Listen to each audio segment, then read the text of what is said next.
Halo semuanya, saya Nadia Maharani dari Pajak 21B. Di sini saya akan memberikan tutorial bagaimana caranya untuk mengimpor bukti potong A1 untuk masa pajak Desember ke ISPT. Nah, jadi pertama yang harus dilakukan adalah kita buat dulu folder baru di data D, cari name,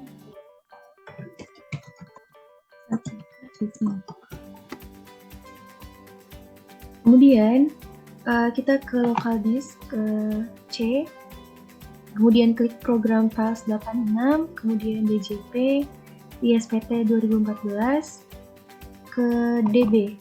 Nah, kita akan mengcopy DB kosong di sini dan paste di folder yang sudah kita buat tadi.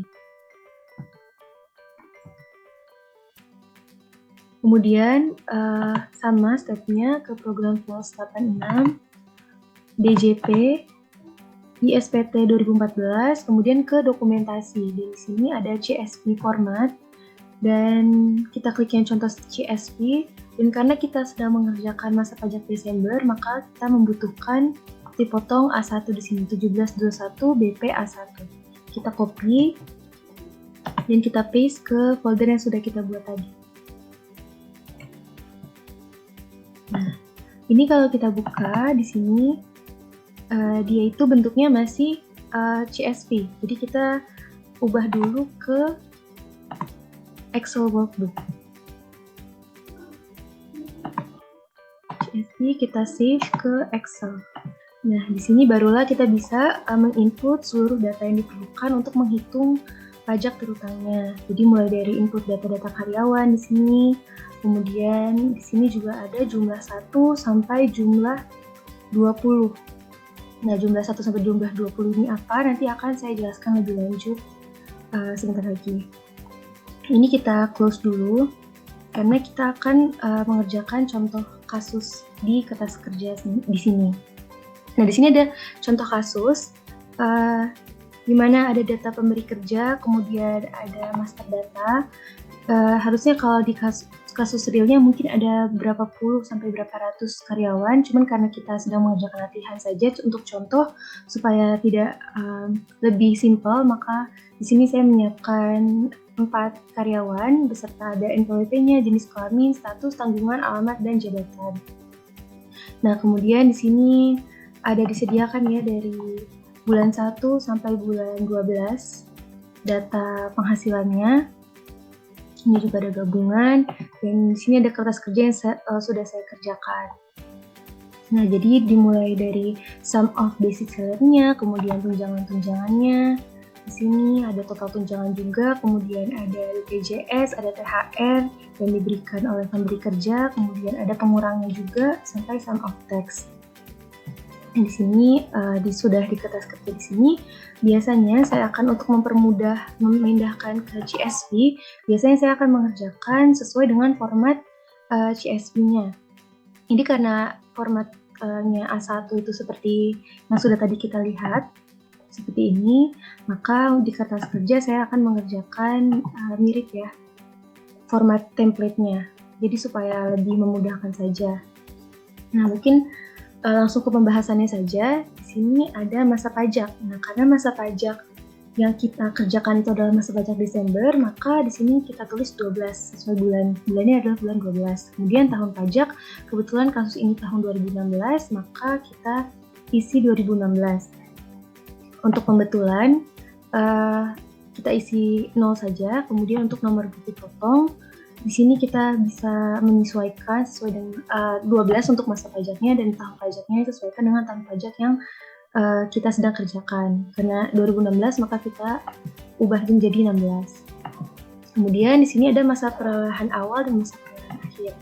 Untuk masa perolehan awal ini adalah masa di mana karyawan tersebut awal bekerja. Jadi kebetulan di sini keempatnya bekerja mulai pada tahun 2016 ini mulai full ya, dari bulan Januari sampai Desember.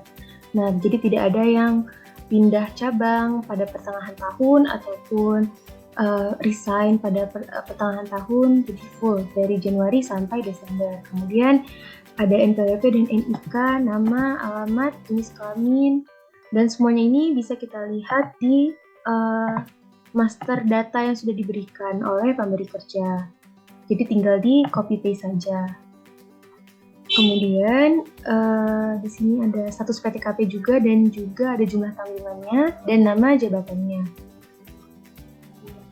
Kemudian di sini ada WP luar negeri dan di sini menggunakan letter code. Jadi kalau dia merupakan wajib pajak dalam negeri atau orang Indonesia, maka kita kasih kode letternya itu N.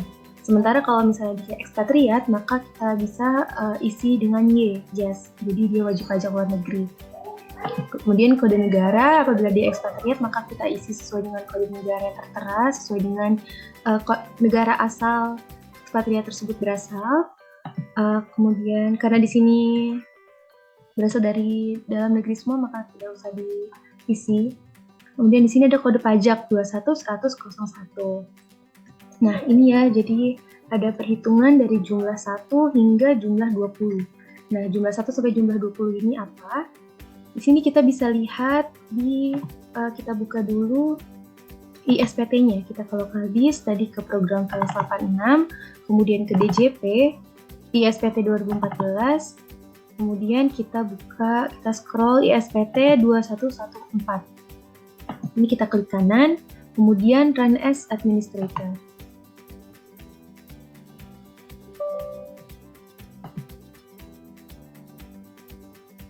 Nah, di sini sudah terbuka ya aplikasinya. Kita ganti folder, kita scroll, kita buka folder dari data D yang tadi.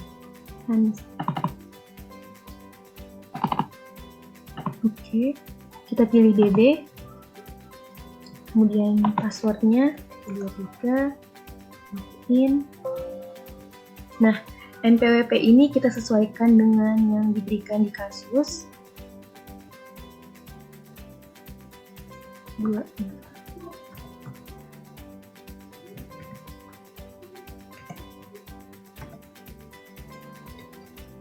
Kemudian klik simpan. Nah, nama, alamat, dan nomor telepon juga semua tertera di kasus yang kita kerjakan, jadi diisi saja.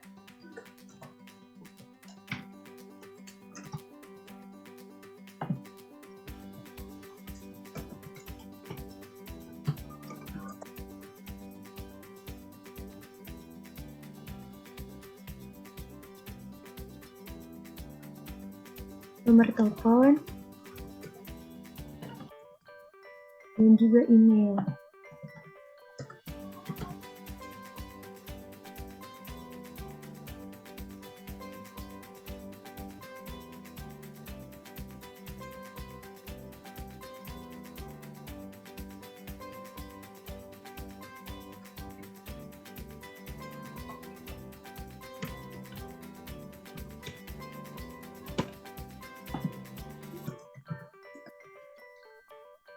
Kemudian kita klik simpan.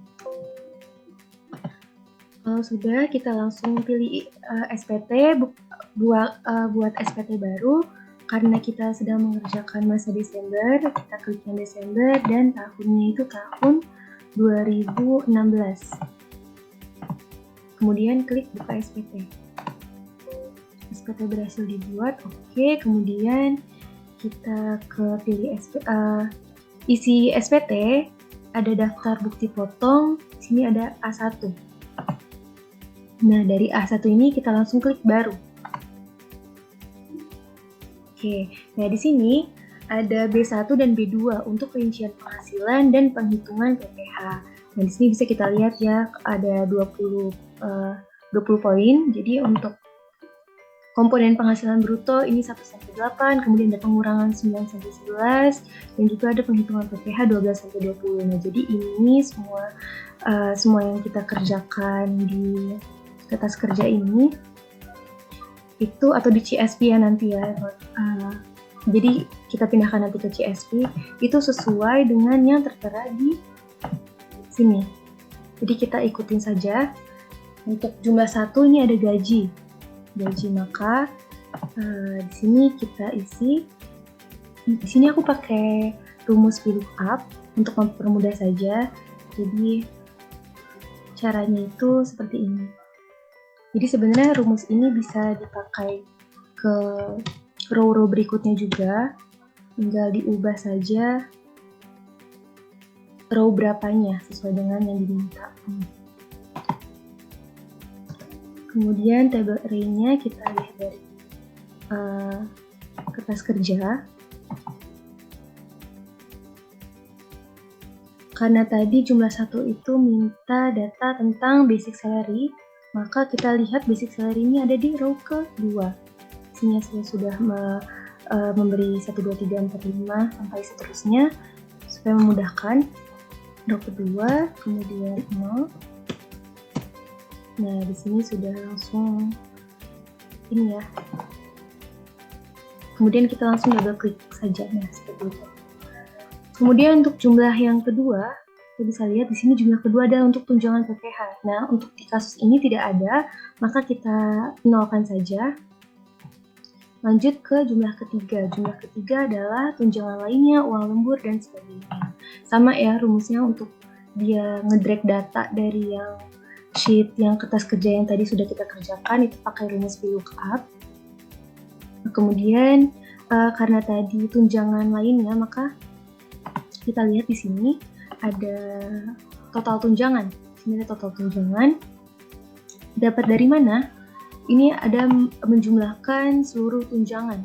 Jadi ada sum of empty all, grade all, meal, overtime, dan function all. Kita jumlahkan semua, kita dapat total tunjangan lainnya segini. Kemudian kita masukkan ke row jumlah 3. Sama seperti caranya tadi, karena kebetulan tadi ada di row 8, maka kita pakai VLOOKUP 8. Sini ya, call index namanya itu 8. Kemudian ke jumlah 4. Jumlah 4 itu adalah honorarium dan imbalan lain sejenisnya. Karena tidak ada, maka kita nolkan. Kemudian jumlah 5 adalah premi asuransi yang dibayar pemberi kerja. Nah, untuk premi asuransi ini adalah ini ya, sum of BPJS 0,54% di row ke-9.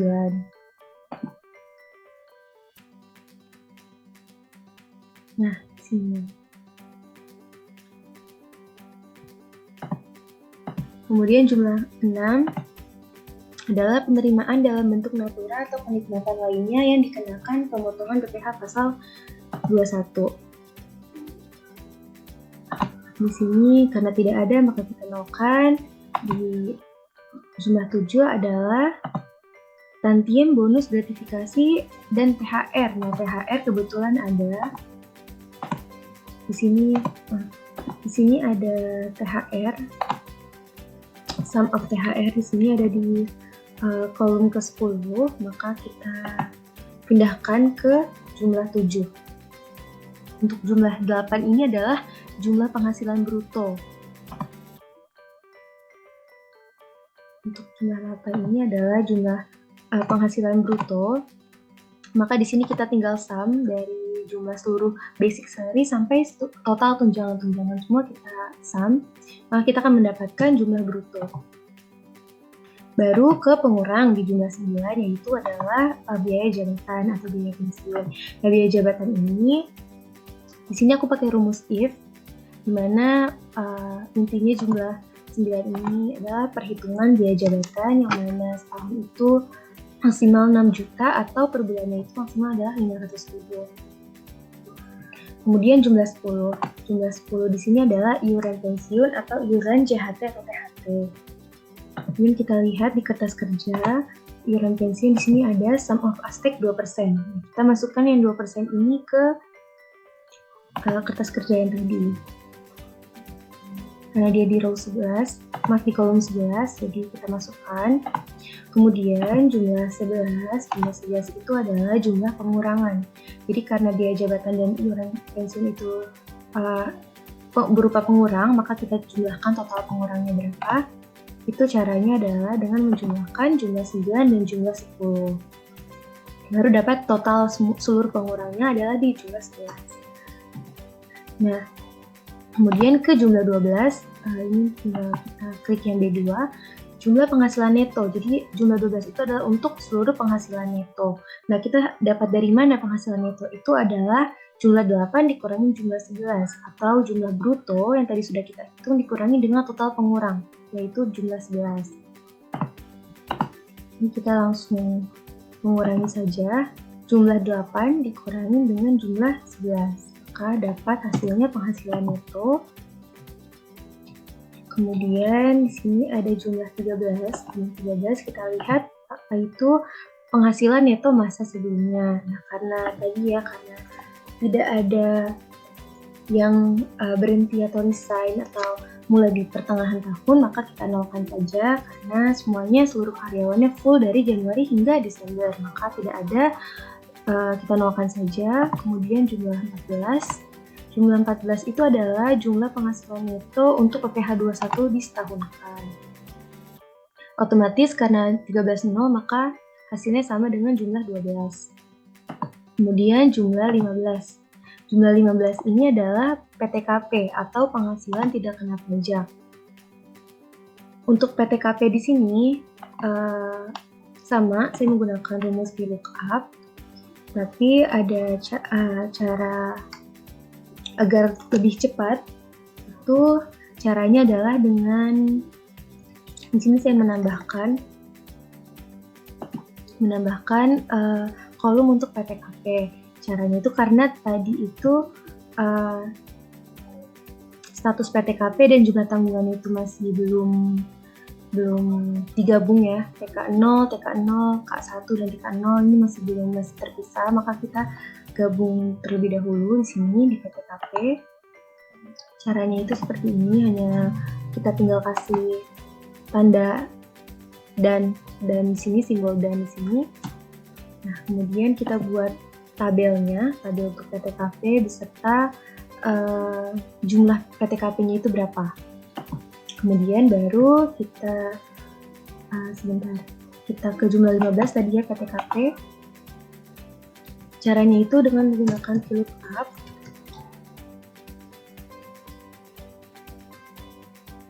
Lookup value-nya itu yang tadi sudah kita kerjakan di sini, PTKP. Kemudian table array, kita blok aja dari AQ sampai AR. Kemudian 2, karena di sini yang ingin kita incarnya adalah jumlahnya, itu ada di kolom kedua. Kemudian 0.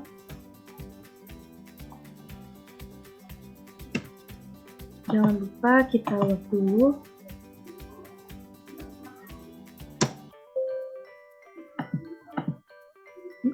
Oh iya. Oke dah. Dan kita tinggal double klik. Baru kita dapat PTKP-nya. Kemudian untuk jumlah yang 16 ini adalah PKP disetahunkan. PKP setahun atau disetahunkan. Caranya itu adalah dengan menggunakan rumus if. Rumus if ini intinya untuk logikanya itu apabila AE2 yaitu jumlah 14 dikurangi jumlah 15, PKP dikurangi penghasilan neto dikurangin PTKP-nya itu, apabila dia kurang dari atau sama dengan 0, maka kita akan menghasilkan 0 di sini. Apabila dia lebih daripada 0, maka kita akan meround down ke 3 digit terakhirnya itu kita rundown jadi 000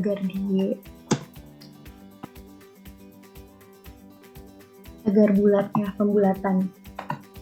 Kemudian jika sudah, ini untuk jumlah 16 rumus if-nya seperti ini. Kemudian jumlah 17 ini adalah PPh pasal 21 atas PKP yang disetahunkan. Nah, jadi jumlah 17 ini sudah mulai ke perhitungan PPh 21-nya. Untuk perhitungan PPh 21-nya, kita harus menghitung terlebih dahulu apakah jika dua kemungkinan, apabila dia ada NPWP dan apabila dia tidak ada NPWP. Nah, apabila ada NPWP, rumus if-nya seperti ini. Kita pakai rumus if agar lebih memudahkan.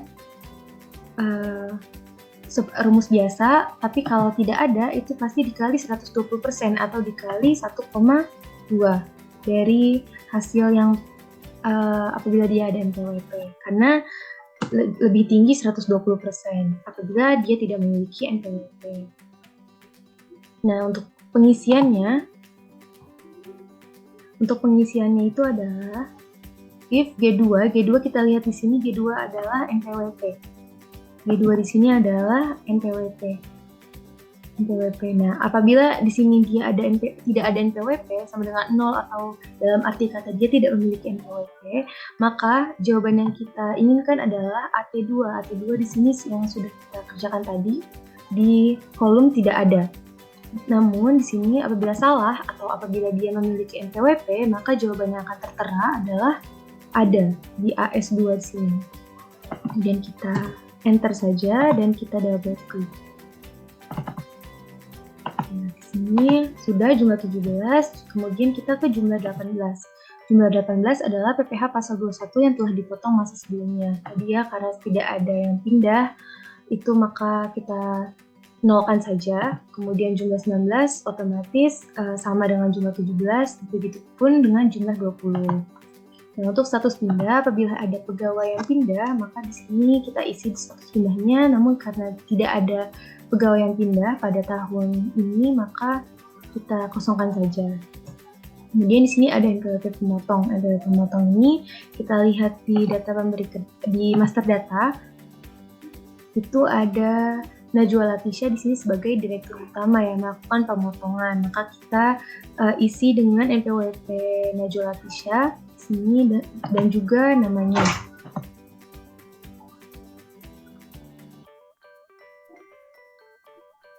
Kemudian di sini ada tanggal bukti potong. Tanggal bukti potongnya yaitu tanggal 31 Desember 2016. Jadi kurang lebih seperti itu. Karena ini sudah semuanya, maka kita pindahkan ke 1721 bukti potong A1 di sini. Jadi nanti akan seperti ini, dan ini masih harus di-adjust lagi ke ketentuan yang akan kita bisa terbaca oleh sistem di ISPP. Karena kalau seperti ini, maka akan nanti kemungkinan gagal impor itu bisa terjadi. Jadi contohnya seperti ini. Di sini ada NPWP di sini tentu saja harus dia bentuknya 15 digit. Sementara ini bentuknya masih berantakan, jadi kita harus ke format cell, kemudian ke custom, kemudian di sini karena NPWP itu 15 digit, maka kita akan klik 0 sebanyak 15 kali. Kemudian kita klik OK. Nah, nanti bentuknya akan 15 digit seperti ini. Begitu pula dengan MIK. MIK ini karena dia 16 digit, kita ke format cell, ke custom, maka kita buatnya 16 kali.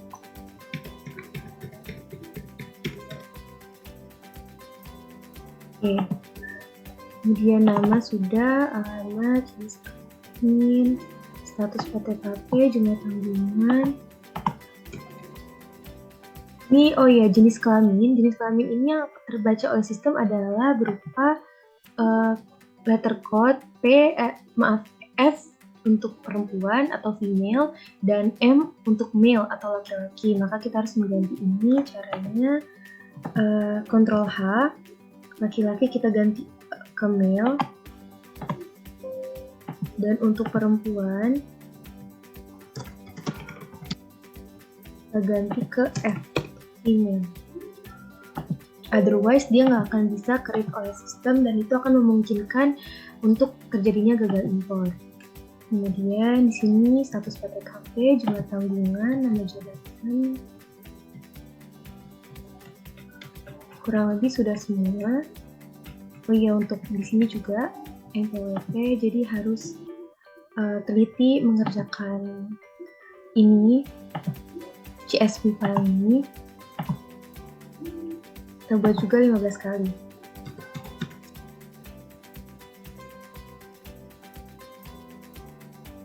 dan tanggal bukti potong. Nah, tanggal bukti potong di sini formatnya belum sesuai. Terusnya kita ke date, formatnya seperti ini. Oke. Kalau sudah, karena di sini tadi sudah kita ganti ke Excel pertama, kita save dulu. Kemudian baru kita save as ke CSV kembali. Kita save ke CSV kembali, koma delimited. Kita save, yes. Kemudian di sini ada do you want to keep using that format? Yes. Kita close saja. Yes.